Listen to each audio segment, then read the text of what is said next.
Our prophet, Salah Alayhim, mentions in one of his hadiths that the trees will begin to speak when their time comes. But what is the hidden truth behind this mystery? Under their silent and peaceful appearance, do trees have much more than we imagine?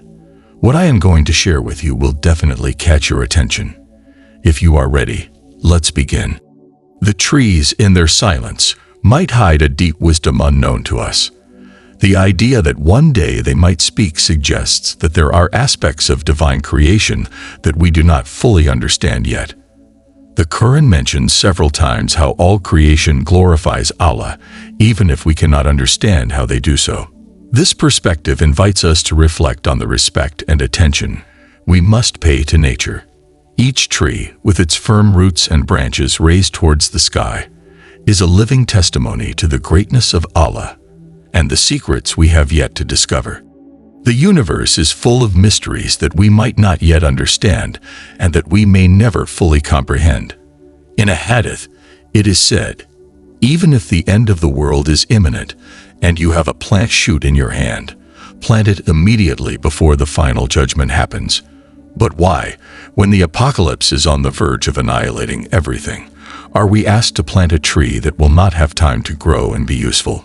Maybe there is a truth that humanity has never noticed, a truth that lives among us at the very heart of our existence. This teaching invites us to reflect on the importance of our actions, no matter how insignificant they may seem in the grand scheme of things. Planting a tree at the final moment is an act of hope and faith in the continuity of life. It reminds us that every small action counts and that we must continue to do good until the very end. Additionally, this hadith emphasizes the value of intention and perseverance, showing that our actions have meaning beyond immediate results. At the heart of this truth lies trust in Allah and the belief in the intrinsic goodness of every act, done with sincerity and love. Perhaps you have heard that our ancestors talked to their plants, firmly believing that by speaking kindly to them, they grew healthier. Do you think they were ignorant, or were they aware of a mystery that we ignore? What would you say if I told you that our prophet, peace and blessings be upon him, had a conversation with a tree trunk that, crying, revealed incredible things to him, and that before the final judgment the trees will take the floor to communicate with us? Or what if I told you that, according to our prophet, a tree on earth could be considered a relative of humanity, just as we use terms of kinship for an aunt or uncle? Imagine that a tree is like our aunt. Stay firm, because what I am going to reveal will be etched in your mind for your entire life. That's why I advise you to watch this video until the end. This perspective challenges our current understanding and invites us to reconsider our relationship with nature. If trees are our relatives, we should treat them with the same respect and affection we show our family members. The narrative of the crying trunk and the possibility of trees speaking emphasize the deep and spiritual connection that exists between all of Allah's creatures.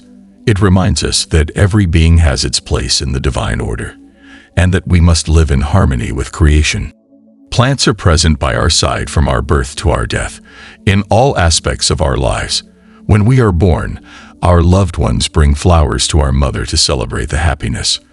For birthdays, wedding anniversaries, visits to the sick, we used flowers to express our love. Flowers and plants not only beautify our moments of joy, but also accompany us in times of sadness and mourning. At funerals, flowers are placed to honor and remember the loved ones who have departed, offering comfort to those left behind. Their constant presence in our lives reflects their integral and symbolic role in our existence. Plants not only decorate our spaces, but also purify the air we breathe, creating a healthier environment.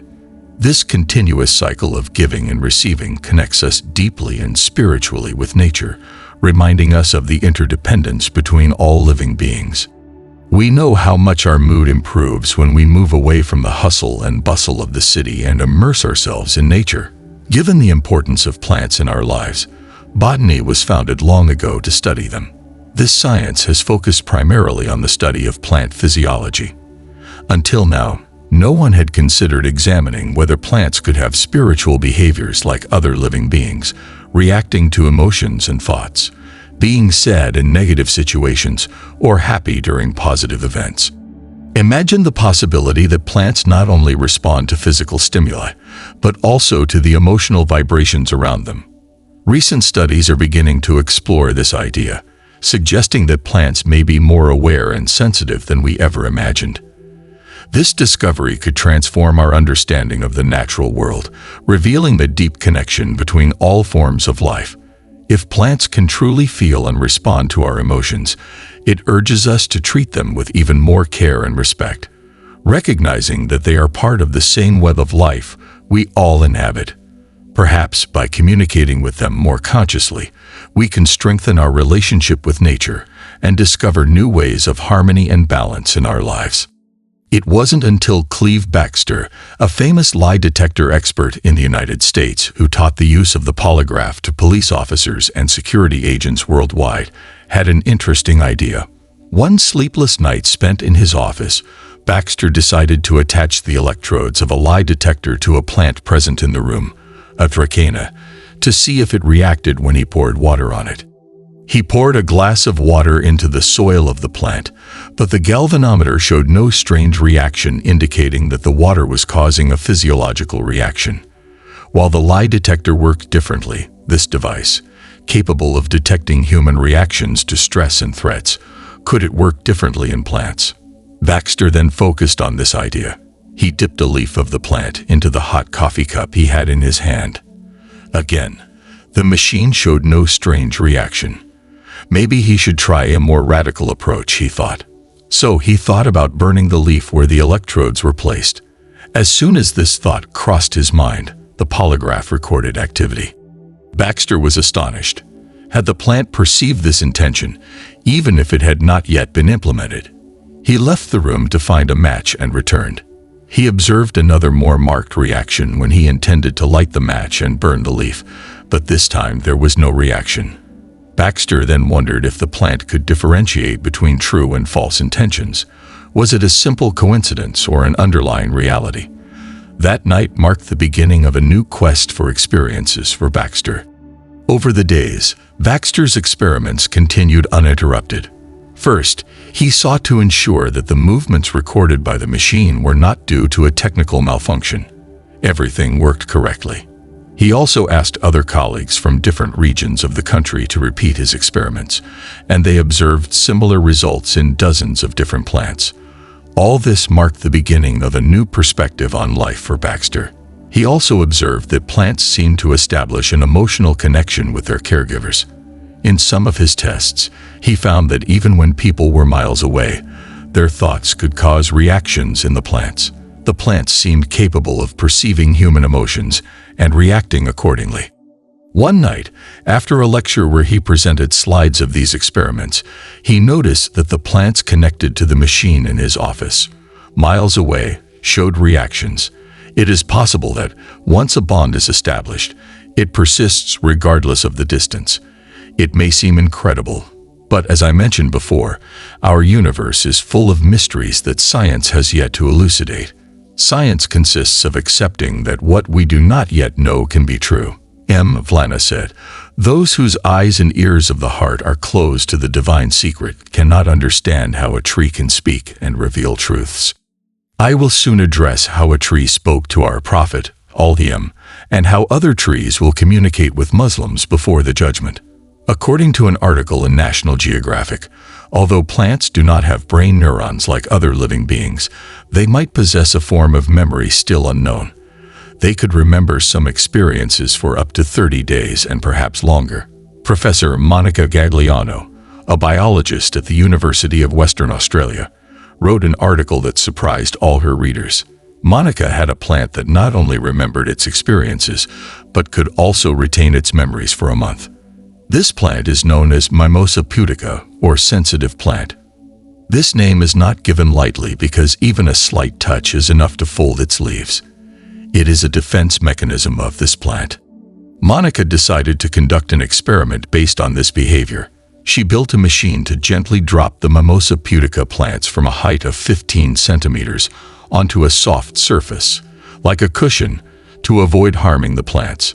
Each time they fell, they closed their leaves, But after 60 drops, each of the 56 pots stopped reacting, as if they had learned that this fall did not cause them harm.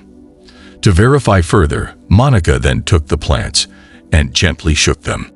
The plants immediately closed their leaves because it was an unknown threat to them. A week later, when the drop experiment was repeated, the plants still did not close their leaves. Even after 28 days, they no longer reacted to this fall, showing that plants can have a form of memory and perception more complex than we think. In her article, Monika explains that although plants do not have a brain, they have a complex network for transmitting signals. Additionally, it was discovered that the carnivorous plant known as Dionea muscipula, or Venus flytrap, detects the presence of prey thanks to the hairs inside its leaves. To save energy, it does not close unless these hairs are touched several times, thus confirming that it is edible prey. Although science has made great progress, we should not believe ourselves to be omniscient. What we know today is only a small part of what remains to be discovered. As Nikola Tesla said, nature and the universe are full of laws of vibration and frequency that we have yet to discover. Once understood, many things mentioned in my videos will make more sense. For example, the idea that water can have emotions, or that sounds have incredible effects on the brain and the human body. According to Islamic tradition, when the angel Israfil blows the trumpet, the sound will be so powerful that all souls will be taken, and with a second blow, we will be resurrected. Think about it.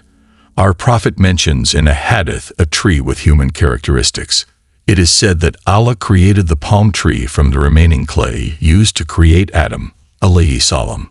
The prophet said, "Respect the palm tree because it was created from the clay of your father Adam." This tree shares similarities with humans. Both die if their heads are cut off, have a similar lifespan, and the palm tree has distinct sexes just like humans. Moreover, the male pollen of the palm tree has a smell similar to human sperm, and its fibers are similar to human hair. Different varieties of dates have colors that remind us of the different shades of human skin. In the past, when the prophet preached, he leaned against a palm tree stump. However, with the increase in the population, the Prophet Muhammad, Sallallahu Alaihi Wasallam, had a minbar built so everyone could hear him. During his first sermon from the minbar, something incredible happened. The now abandoned palm stump began to cry and moan like a human being. Descending from his new place, the Prophet approached the stump, smiling and gently asking why it was crying. The stump replied that it lamented no longer being in contact with the Prophet. Another fascinating aspect concerns a tree called Varked. In the end times, after the descent of Jesus, Isa alayhi salam, to earth, it is said that a war will break out between Muslims and Jews, and the Jews will hide behind this tree for protection. The hadith mentions that the trees will start to speak and reveal the hiding places of the Jews, except for the Garkad, which will remain silent. Nowadays, even Jews who do not believe in the hadith plant this tree everywhere as a precaution. Plants are the silent heroes of our lives. Our Prophet, Sallallahu Alaihi Wasallam, encouraged us to treat them with care and to respect the trees we cut down, the forests we burn, and even the daisies we pluck for pleasure. All of this will have consequences. The clues of the apocalypse may even be found in a single daisy leaf. The question is, how do we see the universe? Dear friends, let me share something special with you. First, I want to express my deep gratitude for your interest in our videos. May Allah bless you abundantly. I invite you to subscribe to help us grow and reach a wider audience, including non-Muslims who might be inspired to embrace Islam through our content. Remember, whoever facilitates a good deed is like the one who performs it. If I have made mistakes in my words, please be patient and forgive me. My mistakes are mine and do not reflect Islam or the words of Allah. I hope to see you soon in a new video. Until then, may Allah keep you safe. Assalamu alaikum wa rahmatullahi wa barakatuh.